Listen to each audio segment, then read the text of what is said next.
The biggest mistake I made in my business was not hiring a professional to help me with my money. Not just my taxes, but the actual plan I had for my business. I was completely lost on how to handle taxes, what to do with profit, and how to maintain my income. I had to find a better way. That's when I found Core Financial. Core Financial is a team of tax professionals that actually care about building real relationships with their clients. They run my books, keep me up to date with my finances, and make sure I'm taking full advantage of all of my tax benefits. Are you struggling with your finances? Look no further. Core Financial is a brand that is nationwide that can help you with your business. Both Nick and I are huge fans of Core, and they can help you too. Check out howtofilmweddings.com/core to schedule a consultation today. Core Financial, real relationships, no surprises.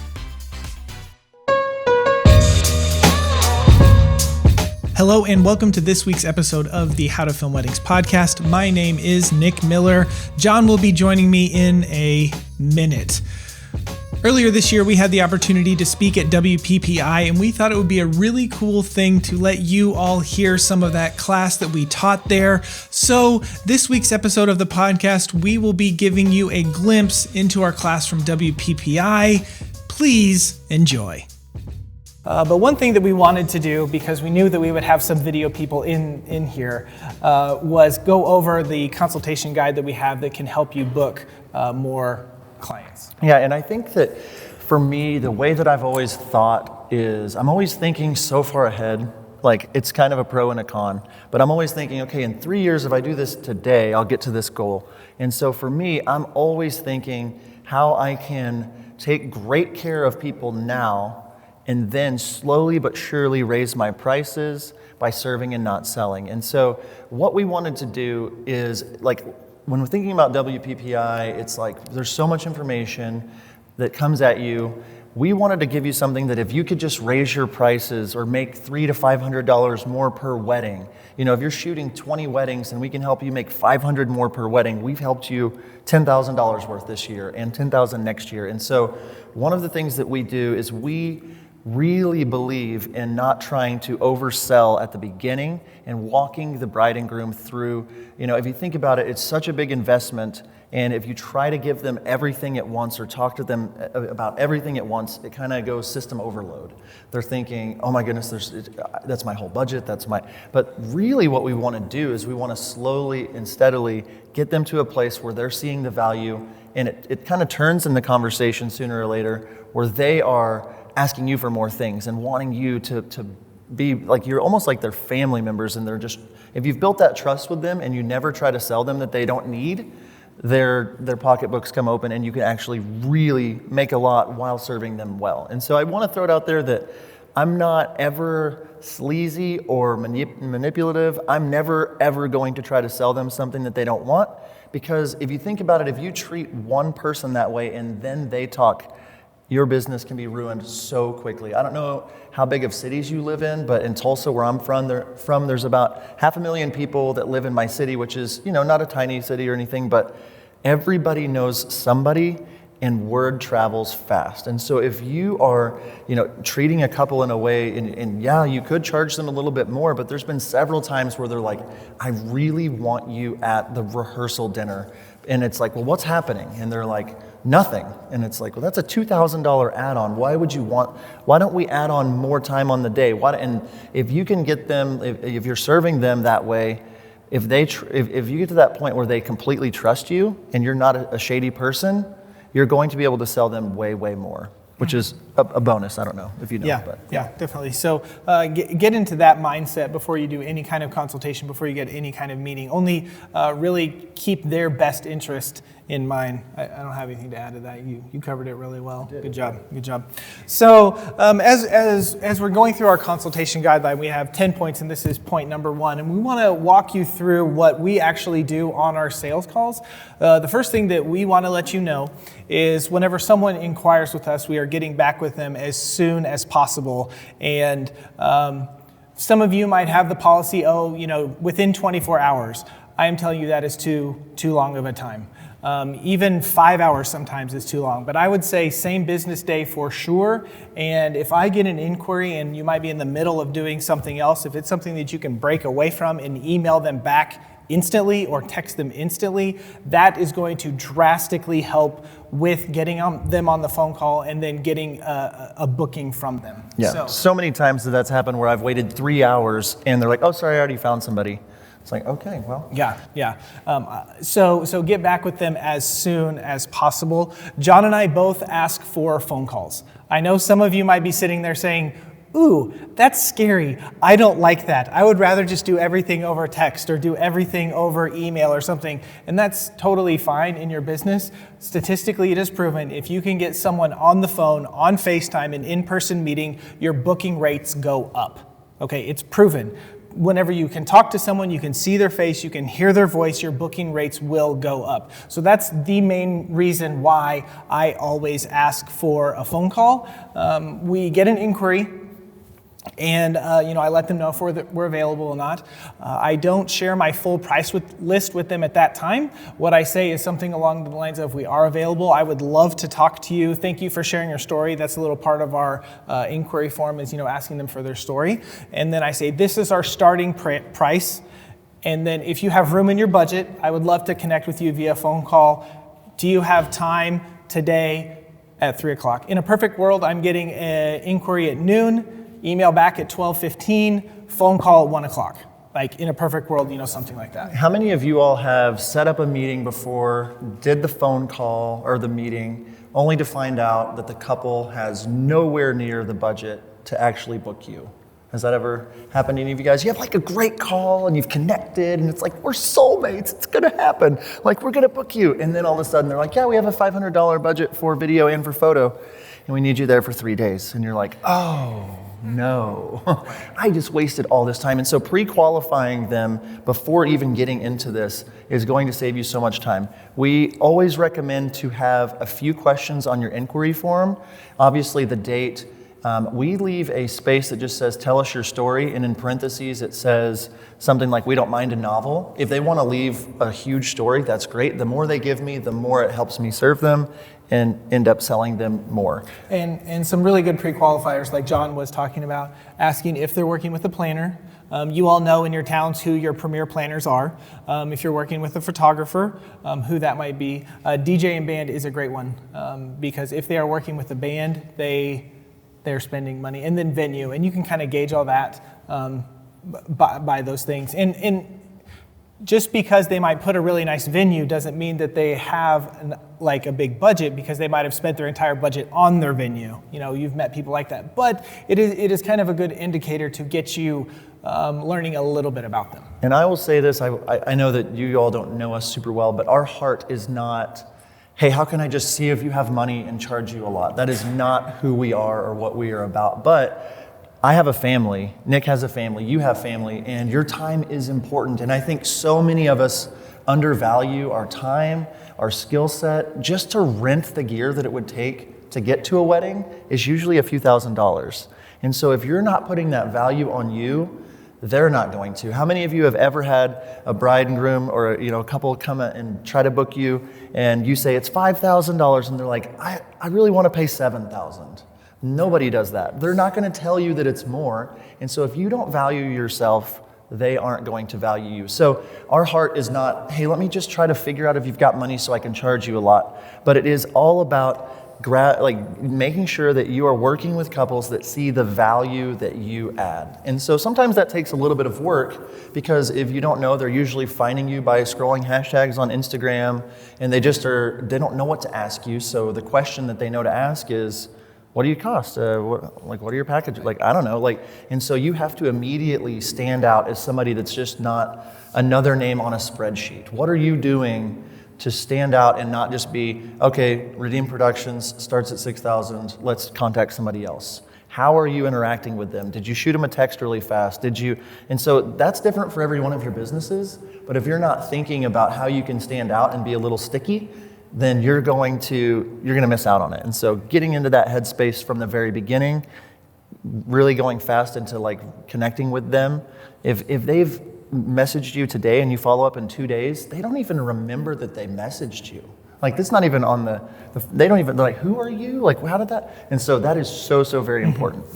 So as we talked about going into this meeting, the first thing that you want to do, get in the right headspace of, I am really here to serve them. Obviously, I want to help my family and provide for my family, but you want to serve them the best that you can. So the first part of the consultation, the first part of the meeting is the introductory phase.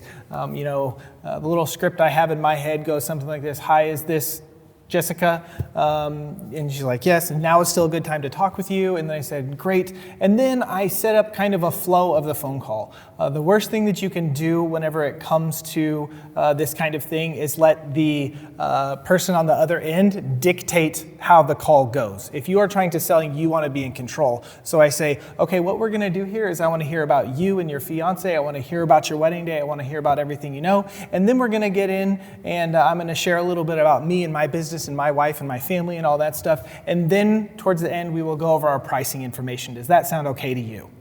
And when they say, yeah, because who's going to say, no, that's not okay? You just let them know that that's great. And then you move into the next part. But then you've kind of set up this flow of how the phone call is going to go so that you are the one in charge. Yeah, a couple of blanket statements that I always say in the introduction portion of whether it's a phone call or in person is, I just want to start out by telling you that I know that this is an overwhelming experience. I know that you don't know much. You just got engaged.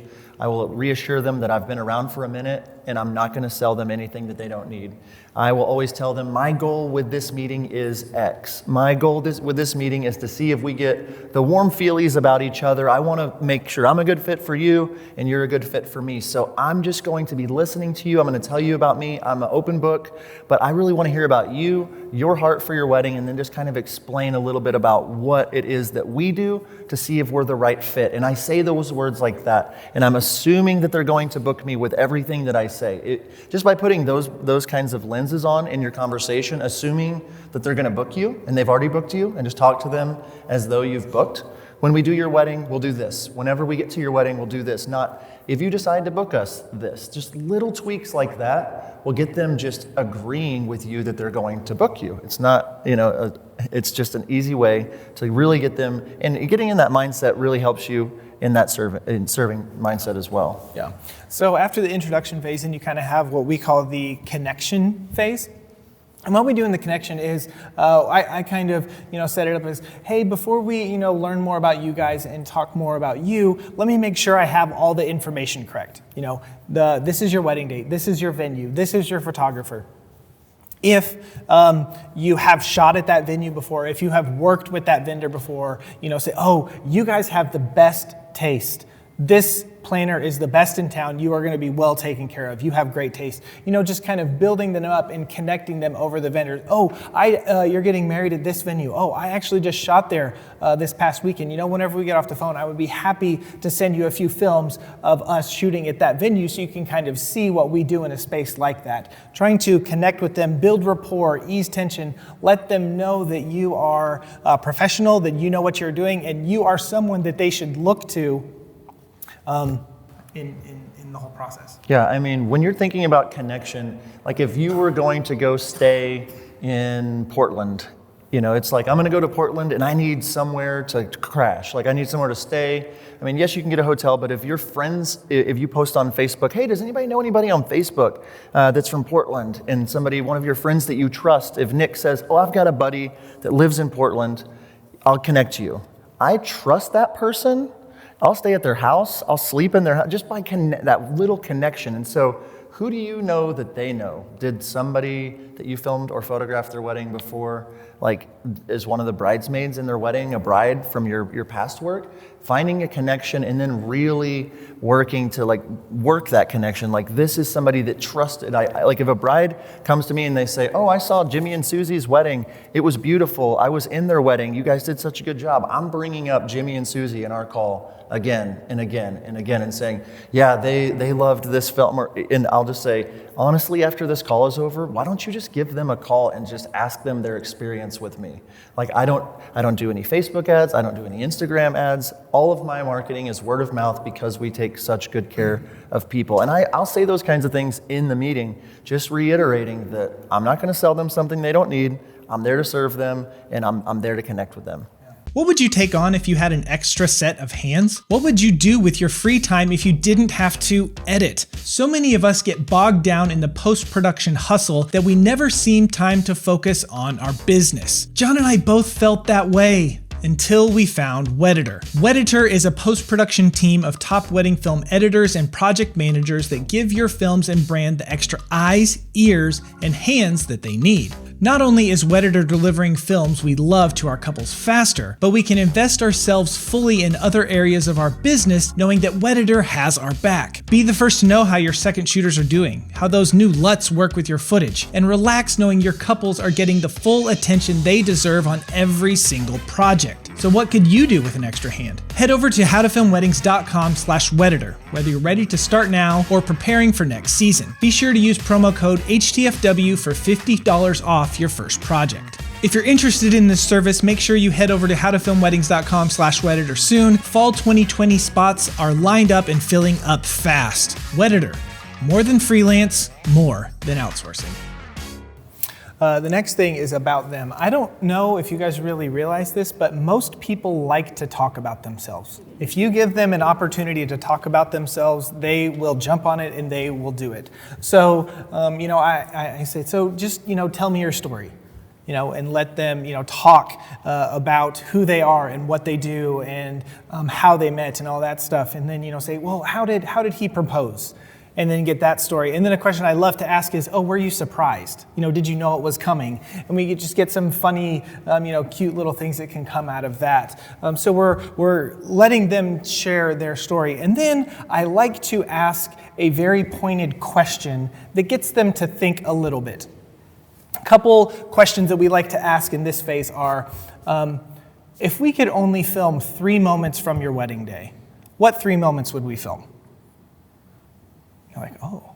And they have to sit there and they have to think about it. And as they're thinking about it and they're talking about it, the thing I like to say is, you're different from the couple that we're going to film the next weekend. So I like to hear what different, for me to come at your wedding the same that, I come at someone else's isn't fair to you.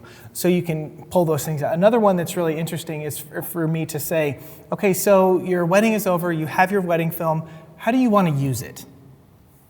It's another really interesting one to see what they say and see what they think about. And they're like, I've never really thought of that. But then you can talk about how this is an heirloom and how it's going to outlive them and how maybe show their children or their grandchildren stuff like that, which can really get them thinking of the importance of the wedding, a wedding video. But a big thing in this, John and I have gotten comments whenever we talk about our sales call and we talk about our consultations and stuff. So they're like, well, do you have a script? What do you do? What should I say? When should I say it?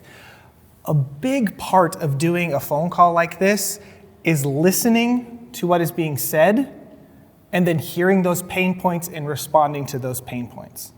Okay, if you are not actually listening to what they say, and maybe it messes up your order that you have, but if they say something that really sticks out to you and you're going to cover that in point 6, but you're like, okay, I need to touch on that and I need to talk about this now because that it was such a pain point for them, that is going to go a long way because they can, whoever you're talking to can definitely tell if you are listening and if you are being heard. One of the things that I love asking couples, because we do video and photo about, is just who's important for us to capture on your wedding day.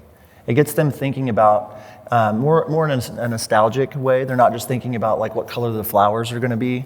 They're not thinking about what the food's going to be, but my granny is important. And I'm like, oh my goodness, my granny passed away since I got married, and I have video of her. It helps me to connect with them. And when you're talking about them, asking pointed questions, and you can have your own list of kinds of questions, but the goal is to get to know them for them, not just to get through a list, because we firmly believe that we are called to do this. This is a very, very important thing that we're doing. We will always tell them, how this photo book, this video is going to outlive everyone in this room. We always are connecting with who's the important people. Who do you want to make sure to get their voice on camera?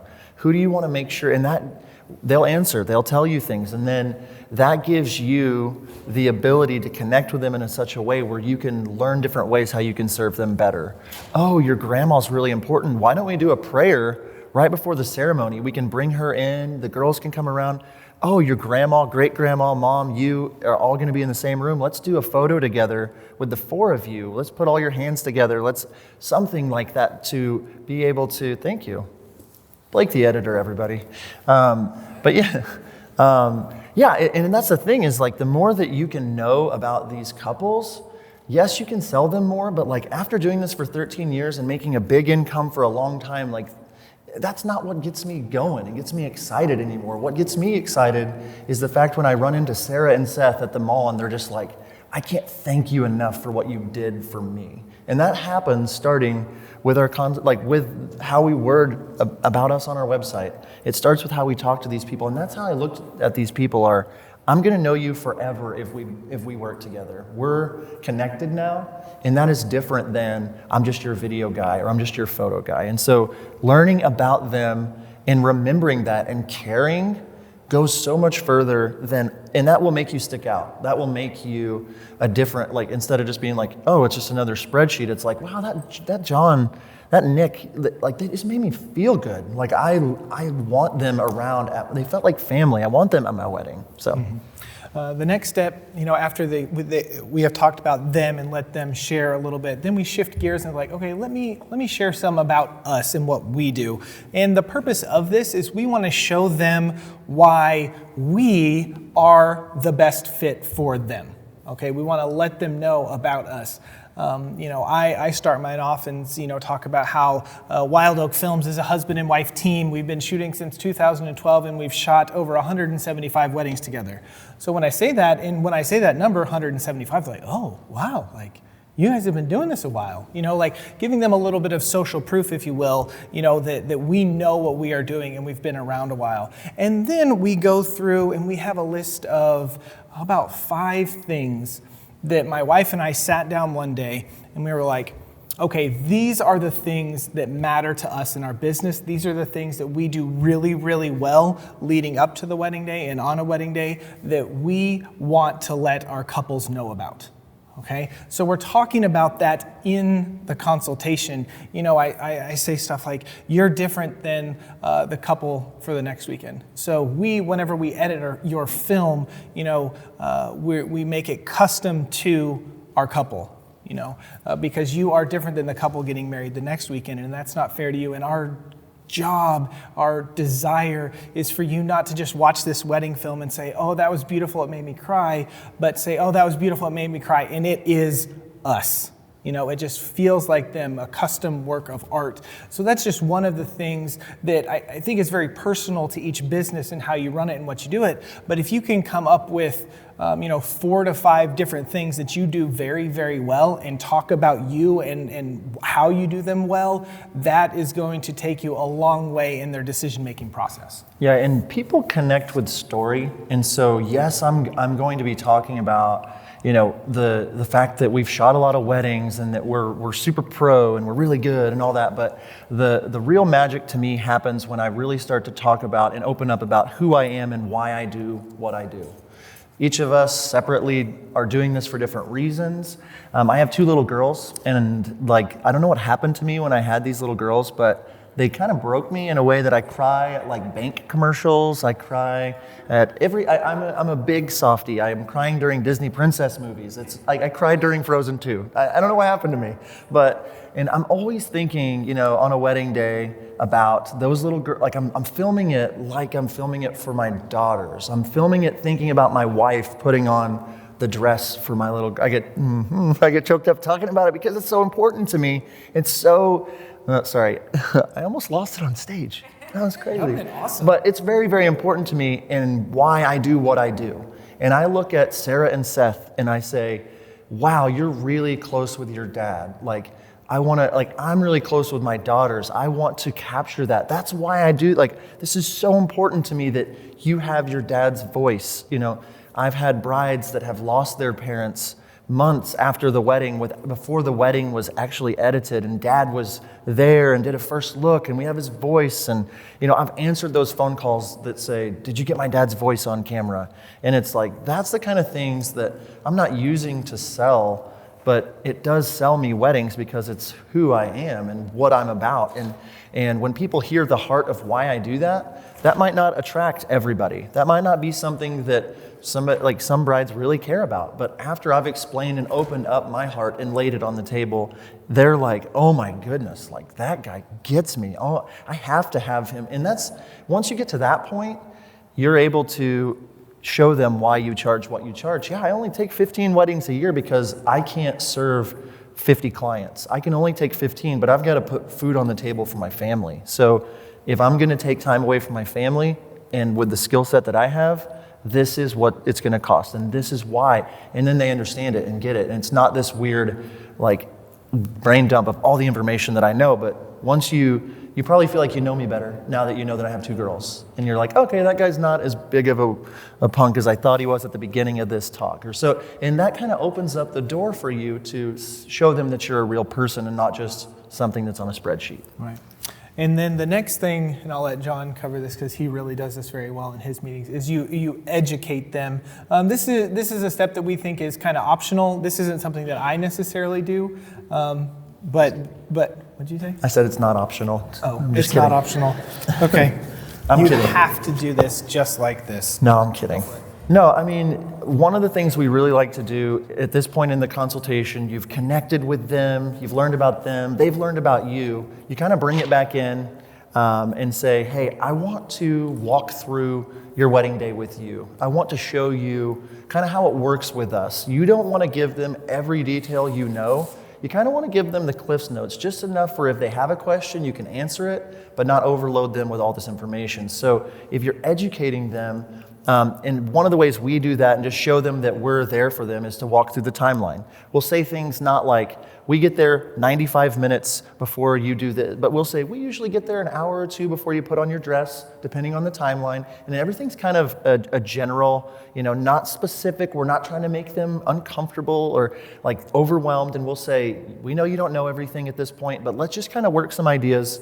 We'll pull up the sunset time. Okay, this is when sunset. Have you talked about a first look? Kind of walk through, sometimes that opens up a bag of questions where, well, what should you do? And you can then educate them on pros and cons to, if you do your sunset at ceremony and you don't do a first look, you can't get photos during the daytime of each other. So some of those things that where you're really educating them, we walk them through, beginning to end on the wedding day based on where their venue is. And if you know their venue well, you can say, you're getting married at Southern Hills, but your ceremony's over here downtown. That's a 30-minute drive. So we're going to have to do, and then they're like, oh my goodness, this guy knows his stuff.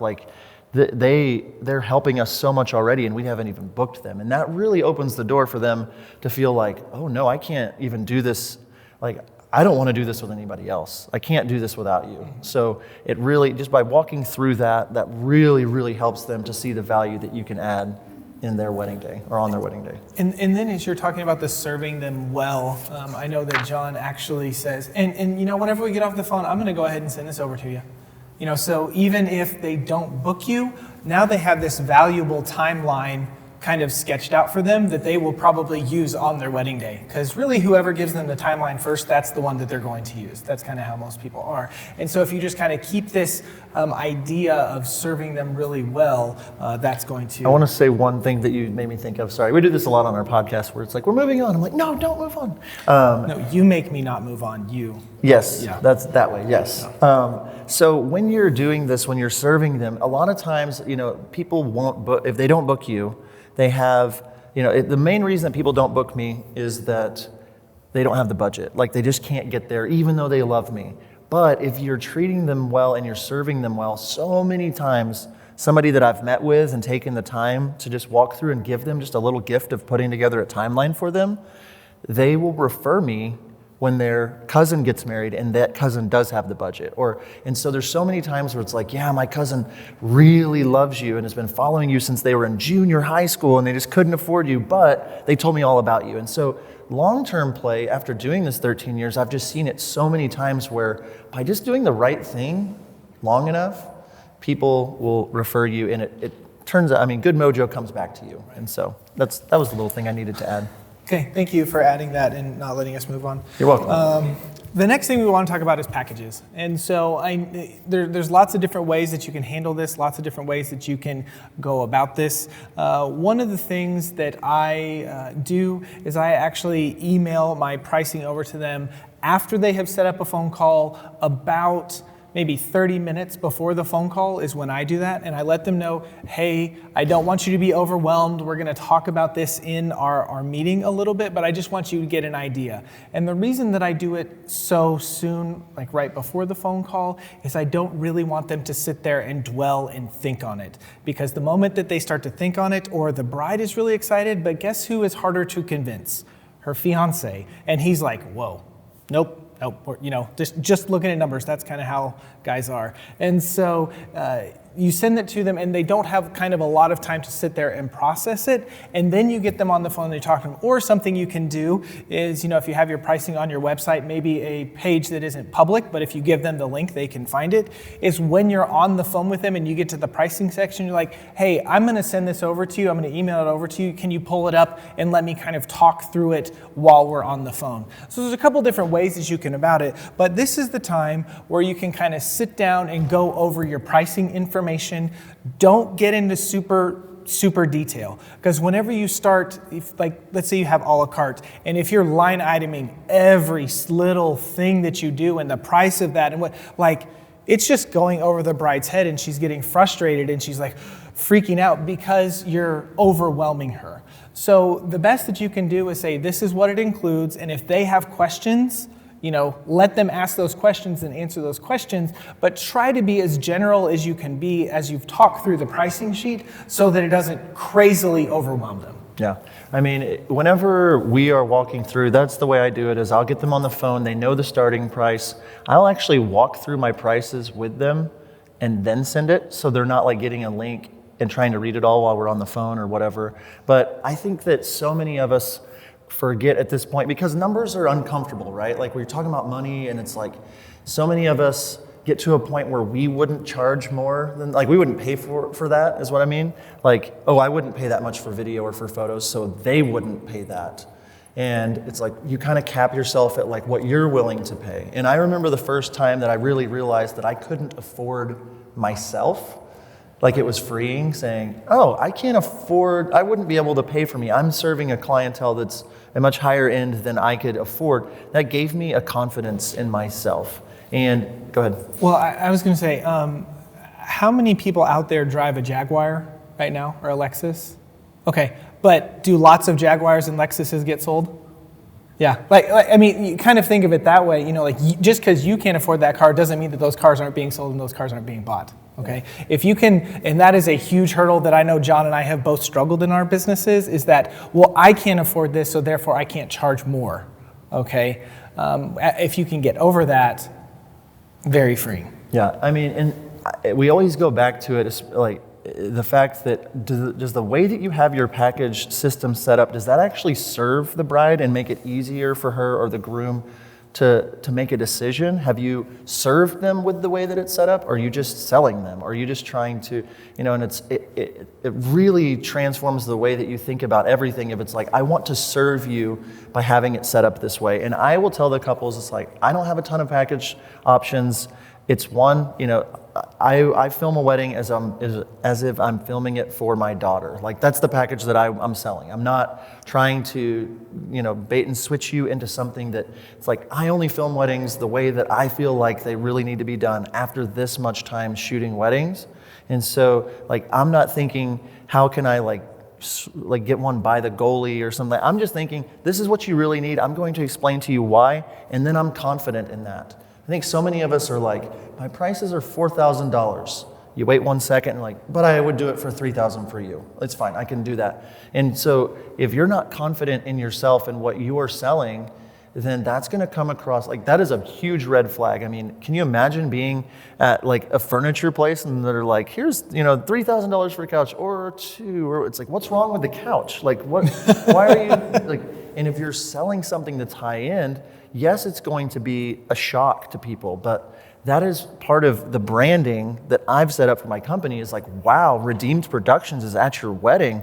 They're expensive. And it's like, yes. And that's where I wanted to get was like, I want to be the expensive guy, but not just at the sake of being expensive, but you get a different quality product when you buy the Jaguar. You know, it's a different quality of product. And so they're confident in their price. They don't care if you can, like, they're selling you something that's beautiful, it's well made, the engine's great. I like a Jaguar. Sorry. Back to you.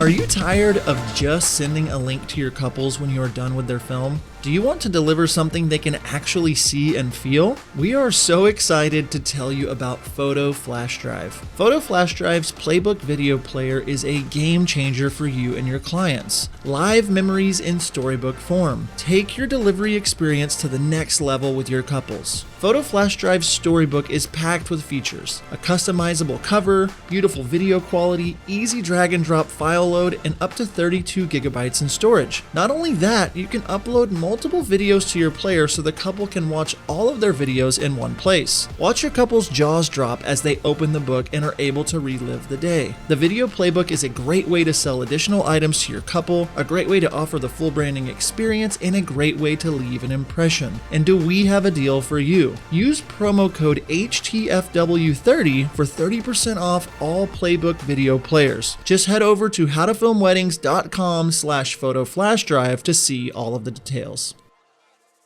Finding the perfect song for your wedding film can be so frustrating. We have spent countless hours searching for that perfect song. When it comes to licensing music, John and I both love MusicBed. Not only do they have the best music, but their website makes it so easy to find the perfect song and find it fast. We have both been using MusicBed's wedding subscription for years and cannot recommend it enough. Not only are they adding new music from incredible musicians like Chapters, The Light, The Heat, and Tony Anderson all the time, they have made it incredibly easy to search their library based on genre, mood, instrumentation, and even beats per music and key. So what are you waiting for? Head over to howtofilmweddings.com/musicbed and use promo code HTFW for a free month of a MusicBed wedding subscription.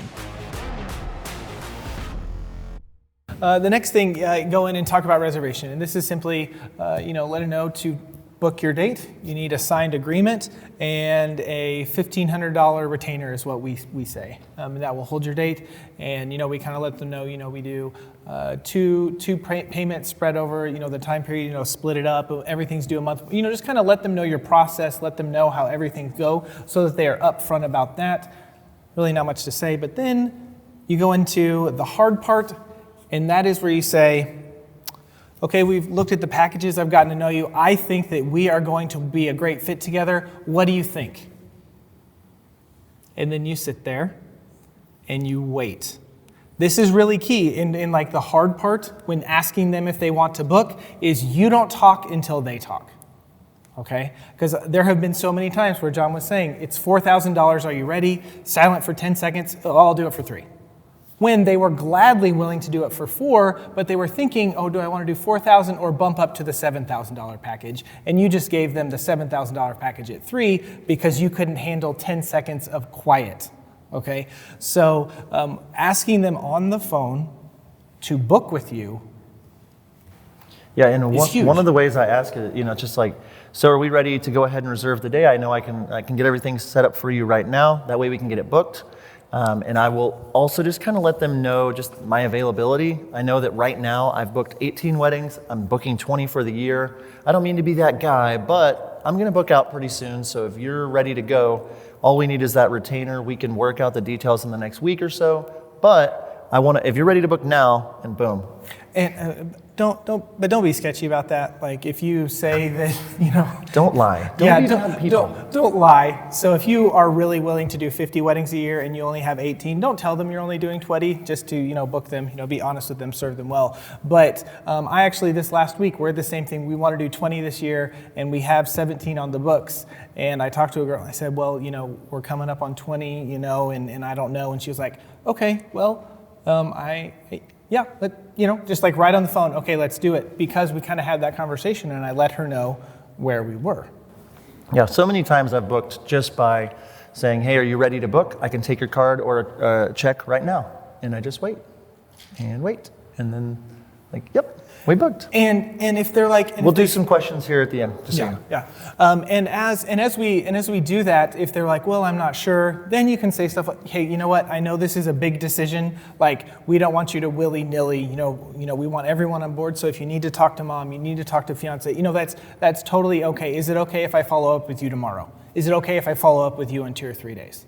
Okay. So kind of ease them back into that. It's okay that you didn't book with me feeling, but let them answer first if they... Yeah, and I just simply say if they balk a little bit, I'm going to go ahead and send you the contract, so when you do decide, you can just sign right there and be booked. So like it serves them by sending the contract. It's all ready to go for them. I put it together in my CRM real fast, and everything's ready. A lot of times, they just need to talk to mom real fast. They just need to talk to whoever's helping them pay, and then they get on and sign it and book. So that serves them well. And you can also say, at this time, I'm also going to send you the timeline. Yeah, and then with that, if we use HoneyBook for our business, so you can actually send over vendor recommendations.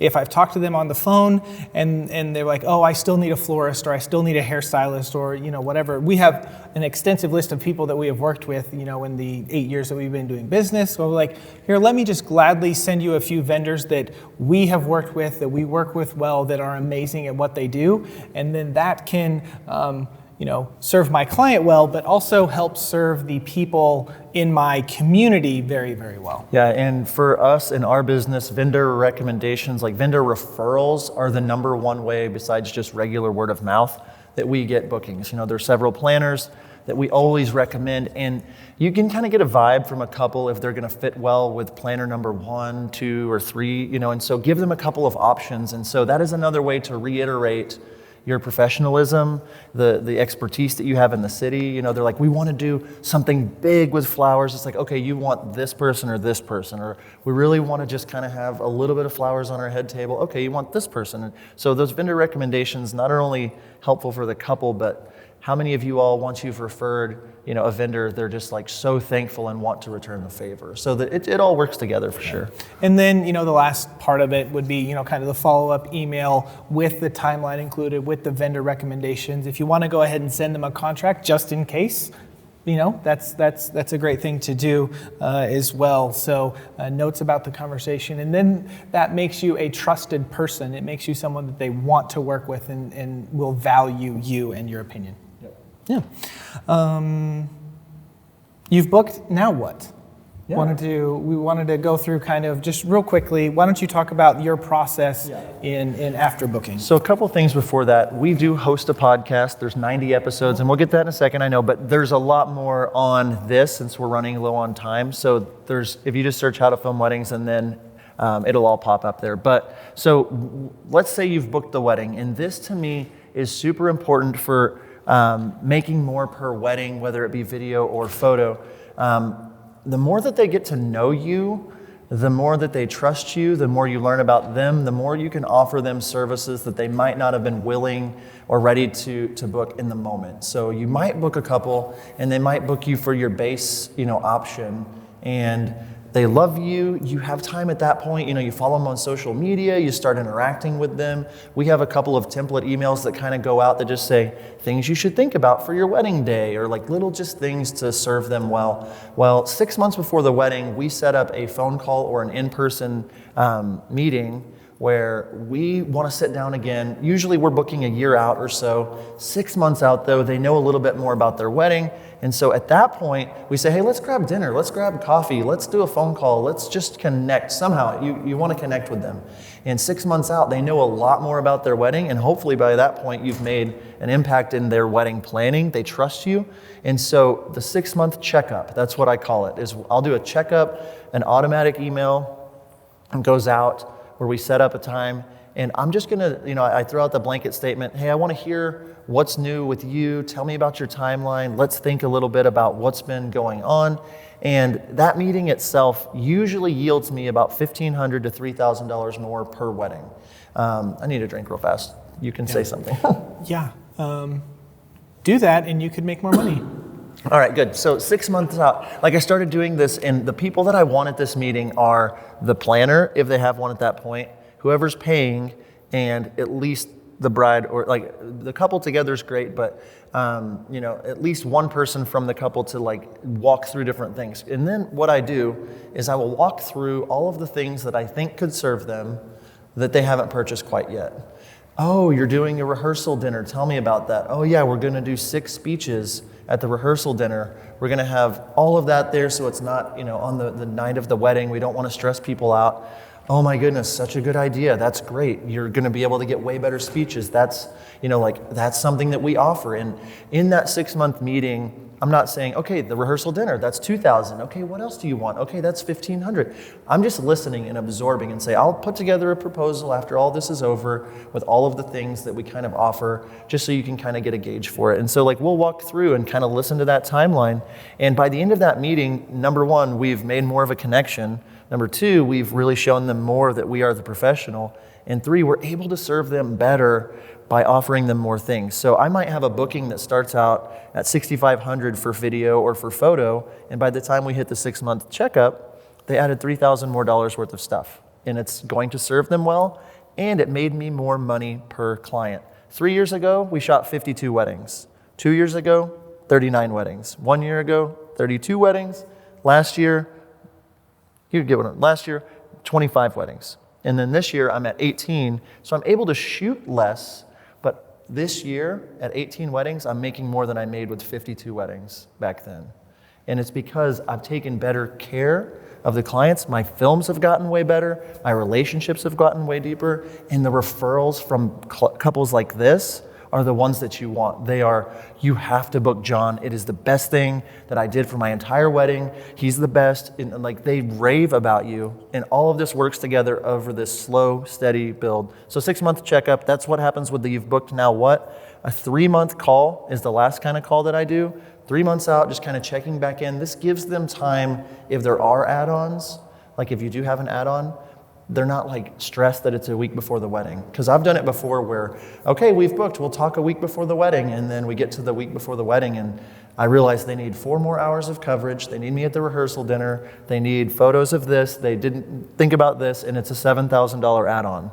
And they're like, I don't have any money at all. It's a week before the wedding, I've spent it all. So giving them time 6 months out to kind of offer some of these things, 3 months out you can really confirm some of these things, and then that gives them that time. And so after that, I've seen roughly $2,000 to $4,000 a couple over all of my couples for the last several years by doing a 6-month check-in and a 3-month check-in. Yeah. We hope that you enjoyed this week's episode of the podcast. If you are interested in this consultation guide that we talked about in this podcast, you can head over to howtofilmweddings.com/shop and you can pick it up, you can purchase it, so you can read it and look over it and have it for your very own so you can use it in your consultation so that you can book more and book higher weddings. Thank you so much for listening, and until next time, we will see ya.